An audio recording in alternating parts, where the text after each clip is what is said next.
Good morning friends. विषय भूगोल कक्षा 10वीं में आपका स्वागत है। हम भूगोल का दूसरा पार्ट देख रहे हैं, चौथा पार्ट देख रहे हैं। पार्ट का नाम है जलवायु।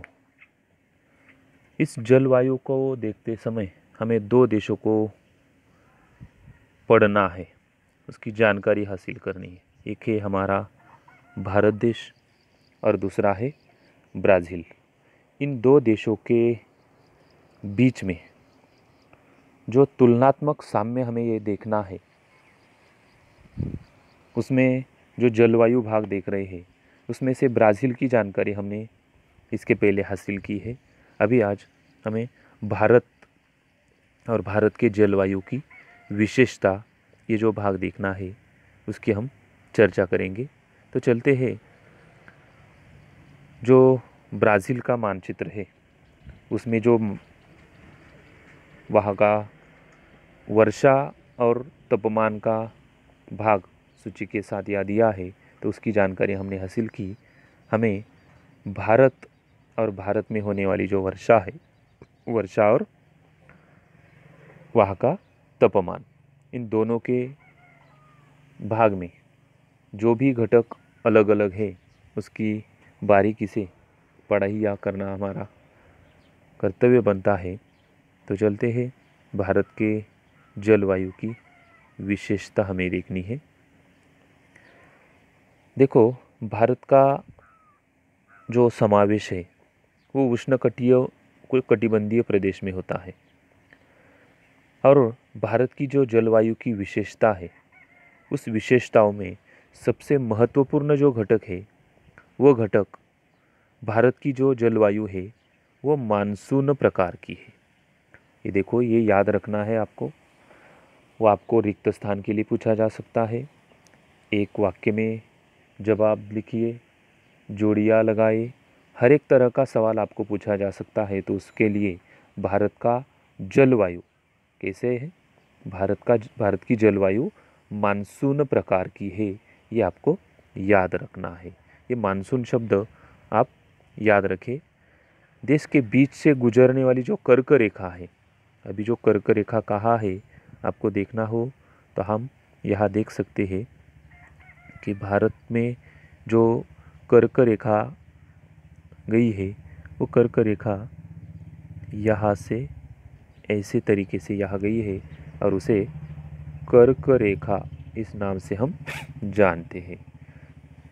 ठीक है, हम और भी जो जानकारियाँ देखनी है, वहाँ का जो स्वरूप है भारत के जलवायु का, वो साल भर यानी वार्षिक जो तापमान होता है वो अधिक उष्ण रहता है, सामान्यतः उष्ण रहता है। ये भी हमें याद करना है, हमारा कर्तव्य बनता है, हमें वो भी याद रखना है।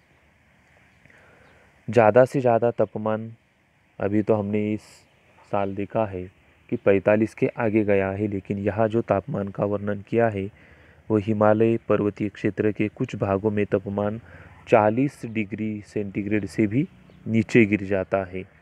यानी कि उत्तर भारत में जो भाग आता है उसमें जो सर्दियों के मौसम में जम्मू कश्मीर, हिमालय का पर्वतीय क्षेत्र जो भाग है उसमें 40 डिग्री सेंटीग्रेड से भी नीचे गिर जाता है।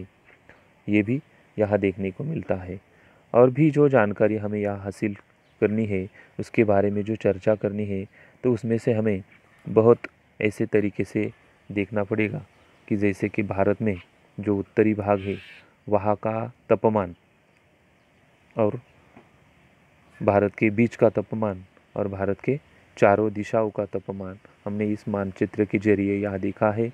जैसे कि उत्तर की ओर का मानचित्र में जो तापमान दर्शाया है यहाँ, वो 20 डिग्री सेंटीग्रेड है, 23 है, 26 है, 20 है, 23 है। ऐसे तरीके से जो लाल रंग की रेखाएं दर्शाती है, बीच में देखा तो 29, 26, दक्षिण की ओर चले तो वहाँ भी 29, पूर्व की ओर 26, 29, यहाँ ऐसे तरीके से हमें तापमान का जो भाग है वो देखने को मिलता है।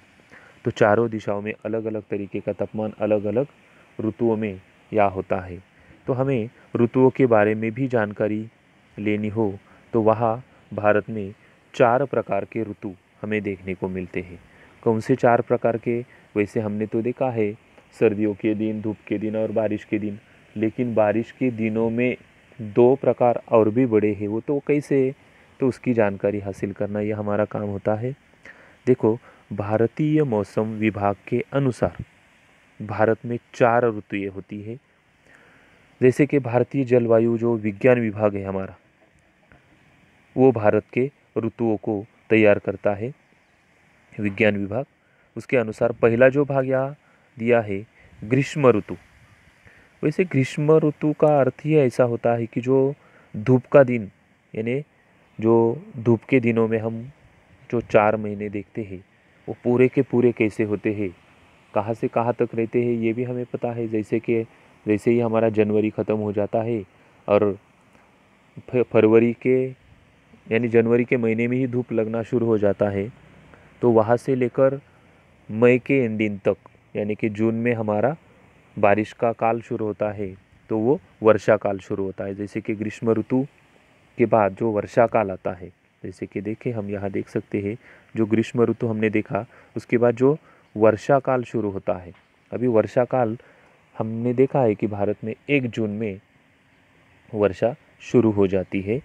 हमारे केरल के किनारे तक बारिश का जो आरंभ होता है वो 1 जून में शुरू हो जाता है। जैसे कि जून से लेकर हम देखते हैं कहाँ तक वर्षा काल में हमें ज़्यादातर 2 या 3 महीने देखने को मिलती है, क्योंकि भारत में आगे बढ़ते बढ़ते उसे 2 या 3 महीने हो जाते हैं और फिर से वही वर्षा वापस आ जाती है।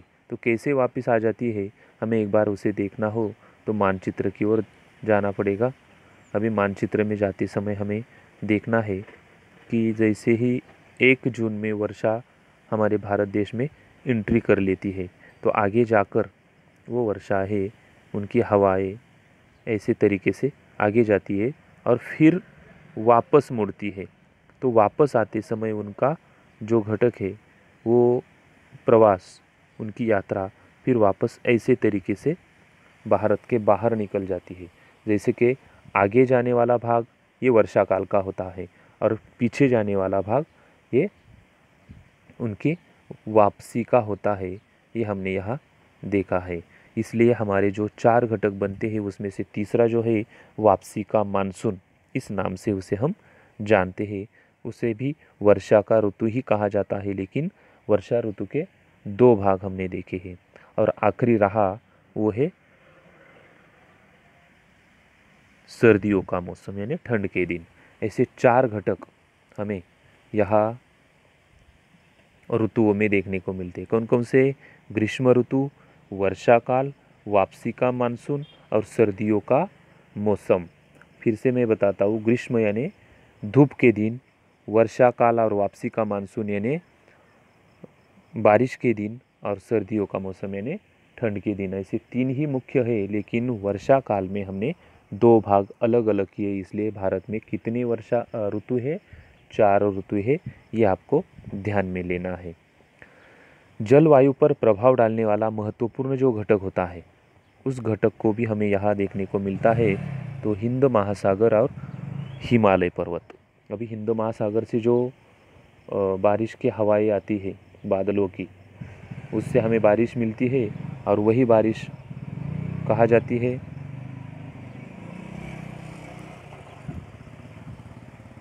ऊपर की ओर चली जाती है। यानी हिंद महासागर से आने वाली जो हवाएं है वो जो हिमालय है, हिमालय पर्वत से अड़ती है और अड़ने के बाद फिर से वापस आ जाती है। यानी 2 घटक यहाँ हमें महत्वपूर्ण है, यानी हिंद महासागर एक और दूसरा